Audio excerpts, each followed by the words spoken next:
Hi students, welcome to GMAX Tamil. Today we are going to see exercise 1.5 question number 9.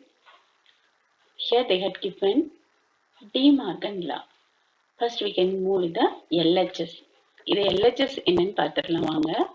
இங்க RHS இருக்கு. LHSல A minus B intersection C கொடுத்திருக்காங்க. First B intersection C பார்ப்போம். இந்த A, B, C மூணு Venn diagram இருக்கு. இதுல B intersection C அப்படின்னா Bக்கும் Cக்கும் பொதுவான பகுதி. இதுதான் Bக்கும் Cக்கும் உள்ள பொதுவான பகுதி. இதை எடுத்துட்டோம்.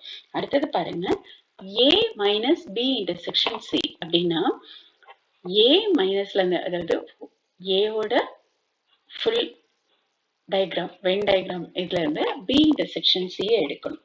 அப்படி எடுத்தா இங்க இது ஏவா இருக்கு, இது ஏவோட பார்ட்டு, இதுதான் நம்ம B intersection C. இதை சப்ட்ராக்ட் பண்ணும்போது நம்மளுக்கு இந்த மாதிரி கிடைக்கும். இதுதான் A minus B intersection C.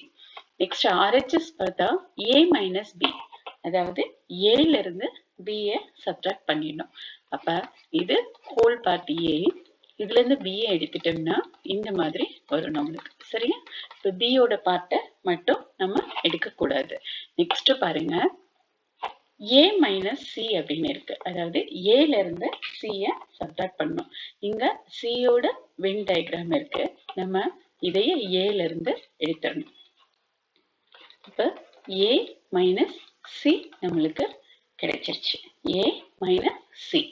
இப்போ A minus B union A minus C, அதாவது இங்க இருக்க A minus B யும் A minus C யும் சேர்த்து நம்ம எழுதிட்டோம். சேர்த்து எழுதினா நம்மளுக்கு என்ன கிடைக்கும்? A ஃபுல் டயக்ராம் எடுத்துக்கிறோம். ஏங்கிறது இதுல இந்த C ஓட பார்ட் ஜாயிண்ட் ஆகி தான் வரணும், B ஓட பார்ட்.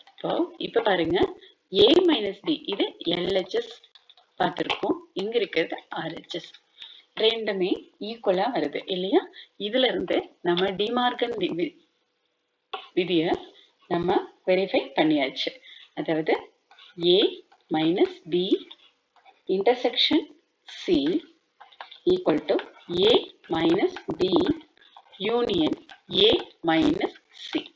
இதை வெரிஃபை பண்ணியாச்சு. இந்த வீடியோ உங்களுக்கு பிடிச்சிருந்ததுன்னா லைக் பண்ணுங்க, ஷேர் பண்ணுங்க, மறக்காம GMAX தமிழுக்கு சப்ஸ்கிரைப் பண்ணுங்க. Thank you for watching.